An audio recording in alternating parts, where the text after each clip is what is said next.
sports. You rockin' with Valencia King. Nah, she do. Real talk, real sports, and got them real in the views.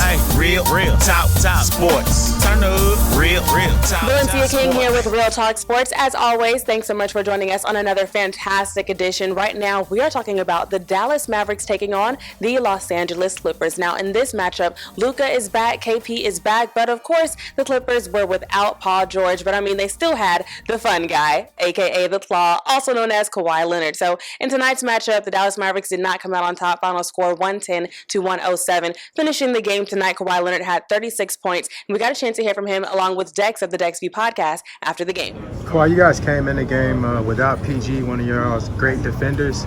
The Mavericks got Kristaps back. What was y'all's game plan to kind of slow the Mavericks down, knowing that they're one of the best offensive teams in the NBA? I mean, obviously it starts with Luka. He's been playing amazing. Getting everybody involved, getting to his spots, making shots, and we just wanted to try to make it hard for him, show hands, but he's great. We just kept pushing, and that's pretty much the key. Just make sure, Porzingis doesn't get any easy looks, and Tim Hardaway Jr. He's playing well too, shooting the ball very well. So just playing hard, making sure we put a hand up, and just not giving them no easy looks. Moving along in the Clippers locker room, I got a chance to get a one-on-one with Rodney McGruger and talk to him about how the team was able to maintain their composure, and of course, what is on his pregame playlist. It might be a song that you've heard here once or twice on Real Talk Sports. All right, we know that basketball is a game of runs. Just talk about how you guys were able to maintain everyone. Dallas served you guys tonight. We just held our composure down the stretch, and a lot of guys make big plays, whether it was a basket or getting a stop, a rebound. Everybody just, we stayed together collectively, and we did our jobs, I would say. I know it's easier said than done when people say stay ready when your name is called, but how have you been able to do that?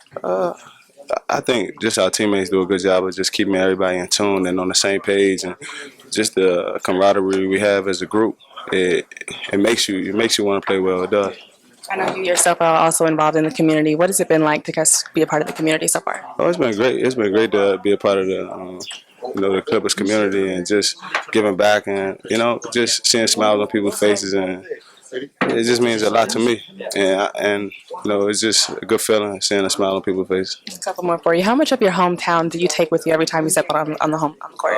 100% of it. 100% of it. I remember, where I came from and never forget. And, I know everyone in my hometown watching. So, you know what I mean? So I just want to go out and give it 110% every time. And then lastly, my show is Real Talk, so we always ask a fun question. What's on your pregame playlist that gets you ready for the game? Who are you listening to? I would say right now, Rod Wave and Roddy Ricch. With the E? Uh-huh. Yeah, right. You messing with it too? Yeah, I say, yeah.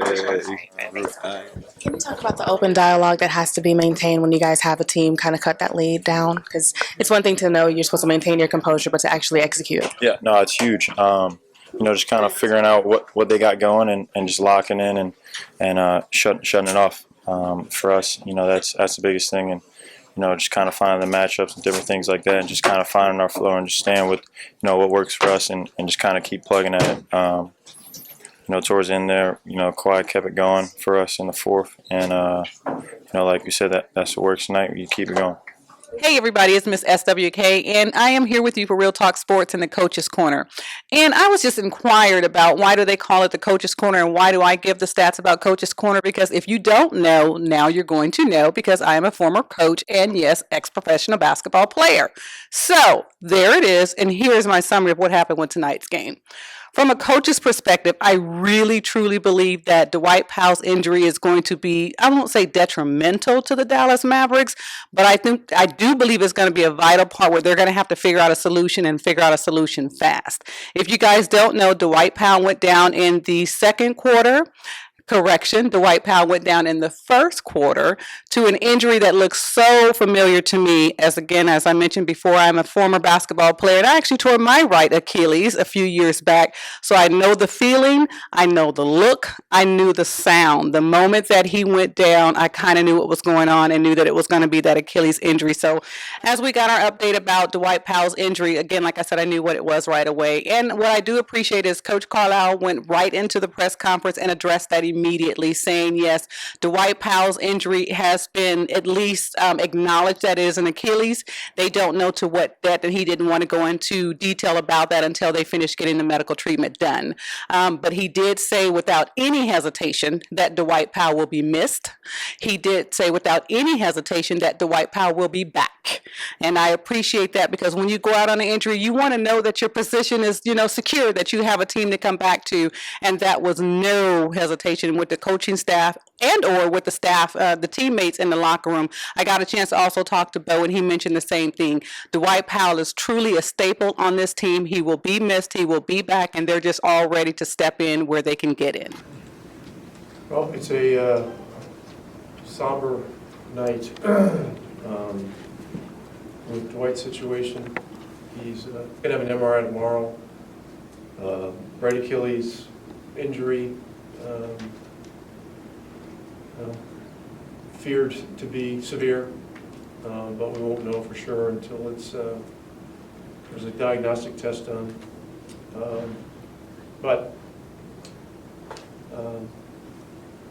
So it's a real tough one. Real tough one. Oh gosh, I mean, he's one of the soldiers of the franchise, really, But he's an upbeat guy, and if the news ends up being the worst news, we've seen how Beret recovered, and Beret's playing beautifully, and so Dwight will get back there. Got to stick together, keep fighting, next man up. Bobby's showed he was ready tonight.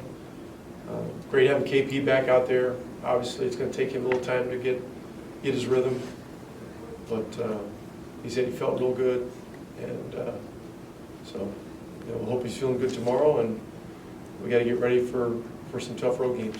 Dwight Powell's injury, how do you think that's going to have an effect on the team? He's amazing guy, amazing teammates, big part of our team, and of course it affects a lot. But we need to stick together. We need to support each other, because he is one of the main engine.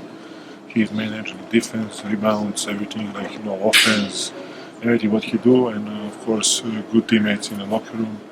Of course we miss him a lot, but we need to stick together and wish him a fast recovery, and we expect him back as soon as possible. And when the coach has this next man up mentality, do you feel like you are ready to kind of help step up into that role? I think everybody need to be ready, not just me. I think every single person, because like I was saying, he's a big part of our team, and we play good so far, and everybody need to step up and fight even more. We always appreciate Mrs. SWK here on Real Talk Sports with Coach's Corner. Listen, we know that Dwight Powell is going to be missed, but he will not be forgotten. He is an intricate part of this Dallas Mavericks team. And hashtag MFFLs, go ahead and hit him up on Twitter, Instagram, all social media sites, and make sure he feels your love, energy, and support. That about wraps up this edition of Real Talk Sports. Dallas Mavericks will be on the road, but we will be right here next week when the Dallas Mavericks come back to defend home court in the AAC. If you're in the building, hit us up across all social media sites at I Am Valencia King and let us know that you're in the building so we can vibe with you for the one time. Again, I'm Valencia King, and this is Real Talk Sports.